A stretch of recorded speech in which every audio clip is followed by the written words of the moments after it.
Ho ho! Hi, you hoes! Week 15 is in the books. Time to review the games. Roll the clips.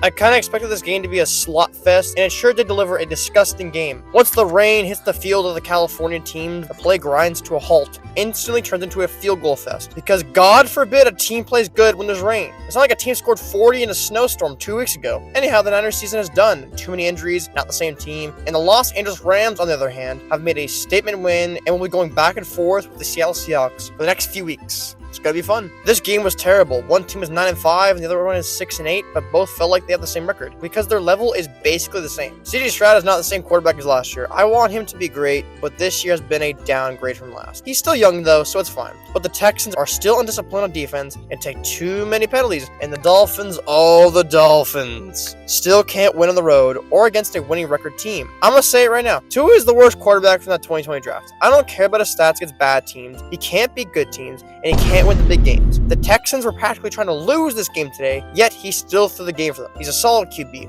He's decent, but he is the worst from that draft class. Sorry, not sorry. Frustrating game all around. Also, get well soon, Granted Wallace. That was scary. Here we go! I miss hearing Dak say that. Here we go!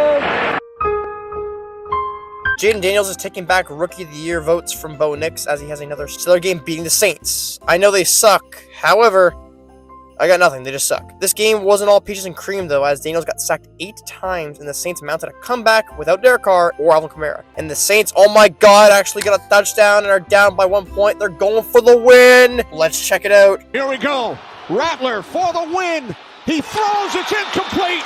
You Commanders are so lucky. Good win, but this is very, very concerning. Well, I was wrong about Jameis. He was going to be the one to deliver us the Chiefs' second loss this year, but he was only a part of the second team to not cover against them this year. The Kansas City Chiefs win again. Let's go. Hamburger, cheeseburger, cheeseburger, cheeseburger, Big Mac, Big Mac, Big Mac, Big Mac, Whopper, Whopper. Mahomes hurt his ankle again. I feel like this happens every year around December and November. Hopefully he's okay. The sacrifice of a child should do the trick and get that ankle healed up and nice for the playoffs. Go Chiefs. No! Why did Bryce Young start playing bad again against the Cowboys? He's been solid for 4 straight weeks, and this is the game he comes back down to earth? It's sad. I'll probably get another chance next year at least. And hey, you. Yes, you, Cowboys. What do you think you're doing? Did you not get the memo from last week? You're supposed to lose. There is no playoffs, there is no miracle run, and there is no Easter Bunny, only a better draft pick. And Cooper Rush? Oh my.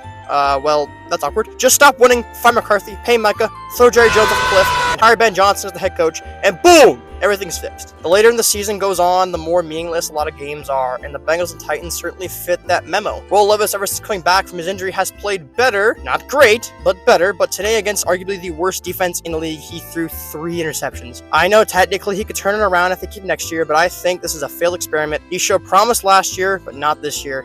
It's over, Will. Sorry. And Burrow and Chase are still putting up absurd numbers each week, so at least it's fun for Bengals fans to watch when they don't make playoffs. I know this game is meaningless and only matters for a draft pick, but Aaron Rodgers played very well along with Devontae Adams. And yes, I know Aaron Rodgers is underperforming this year, and he's not the same quarterback. But to say he's playing terrible this year is absurd. He has 23 touchdowns to 8 interceptions. Again, I'm not saying he's playing good, but he's playing above average. And yes, he's not playing as he usually is, but he's still playing above average and is playing as a top 20 quarterback in the league. I know, guys, I love to shit on him too, but it's the truth. Anyways, both teams are stinky doo-doo, and none of this really matters in the end. My glorious King Lamar Jackson does it again. Against a bum-ass team. But fuck it. Lamar diced up the Giants while his pants were falling down. It was fabulous. The Giants are still flying World War II planes over the stadium, begging the Giants owner to fire everyone. Keep trying, boys. We'll crack eventually. And on the other hand, the Ravens are sneaking up to the Steelers in the standings for the AFC North title. And next week is going to be a big game for them, so I hope.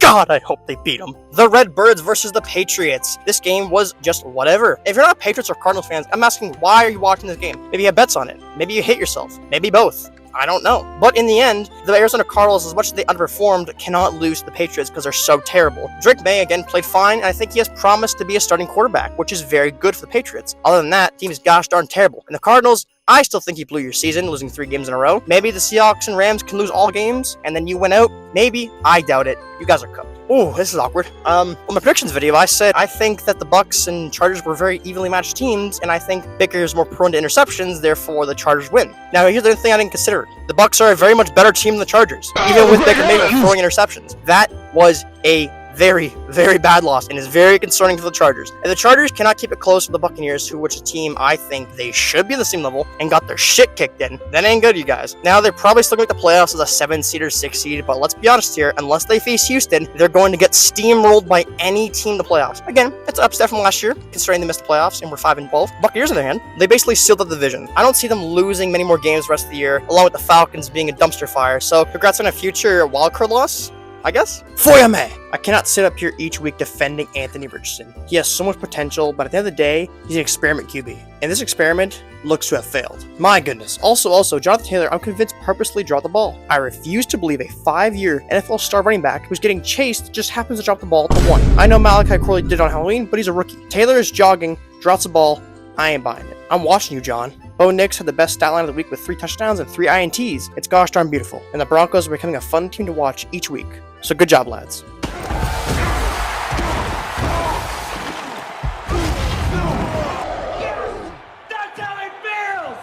I'm just a huge fan of the sport. 1 second you're on top, the next you lose to the Eagles. The Ravens and Steelers have this in common, at least. This game seemed to be more of a message to the NFL. Hurts played very well throwing the ball, and even Barkley had a down game. It didn't matter because the Eagles are just that darn good. As much as people don't like the Eagles, and me included, we have to cope that they are a very good team. They could possibly finish as a number 1 seed because of what happened to the other number 1 seed team in the NFC, which I'll get to in a second, but before I do, the Steelers, don't feel too good, now don't it? When an NFL young boy ain't playing, Mr. Unlimited looks pretty limited. 4 more days till the Saturday game against the Ravens, and I'm equally nervous and optimistic, but ultimately, excited. The People's Super Bowl Lions-Bills, a game that means a lot to both teams, more to Detroit than Buffalo. Nonetheless, both teams want this game. The Buffalo Bills, after getting dominated on defense last week against the Rams, took their frustrations out on the Lions by bukakiing their defense. Josh Allen may have just sealed the MVP with this game by playing out of his goddamn mind this year. A year where the Bills were expected to possibly have a down year, he sure shut up a lot of people, including me. The Lions have lost, but it was more than just a loss in the season, as Aleem McNeil and David Montgomery are out for the year. Huge losses for the Lions, and also Carlton Davis is going to miss some time with an injury. This is huge for the Lions. Terrible time for injuries, could very well cost them the playoffs. Damn shame. But sometimes it goes like that, so what are you going to do? The NFC West sucks. I'm not surprised that all the Packers kicked the crap out of the Seahawks. It didn't matter if Geno played the rest of the game, they were losing anyways. Sam Howell, however, needs to find God after what he did when he stepped in for Geno. Just give the division to the Rams at this point. They have the best chance of doing anything in the playoffs this year in the division. The Packers look better and better each week, and with the injuries to the Lions, outside of the Eagles, the Packers don't seem to have too bad of a chance in the playoffs this year, so maybe they go on a run. I'm getting ahead of myself. A lot of things can change in a few weeks in this damn league. Why can't I see the Bears go 1 week without completely embarrassing themselves? Heck, half of their wins this year are embarrassing. Whatever. Their curses suck. Minnesota, on the other hand, is inching closer. Closer. Ha ha. The NFC North title with Detroit. If Minnesota doesn't lose and faces Detroit in Week 18, we could be getting a showdown for the ages to decide who is winning the division. It'll probably be Detroit. Minnesota's won a lot, but they have been not very nicey with their wins, being just kind of scraping by with their wins, but who the fuck knows anything at this point? They beat the Bears by a lot, but the Bears fucking suck, let's be honest here. Oh my god, this game is terrible. It's the Raiders versus the Falcons, and Desmond Ridder is playing, getting his revenge game against the Falcons. Just kidding, he didn't. He played terrible. I'm sorry, he's a third string, comes to slack, but he's bad. And Kirk Cousins played bad as well. This game was terrible. I don't know why anyone would watch this game. Why is it flexed on Monday? I don't know. The NFL hates us. Do they? I think they do. I'm going crazy talking to myself right now. I'm gonna stop and just end the week already. And even so, the Falcons won. The Raiders almost came back. But that is the games. Hope you enjoyed them. This week was very wacky as usual, and I will see you next week. Hopefully the games are better. Maybe some worse games. Maybe some even games. But that's all I got for now. Goodbye.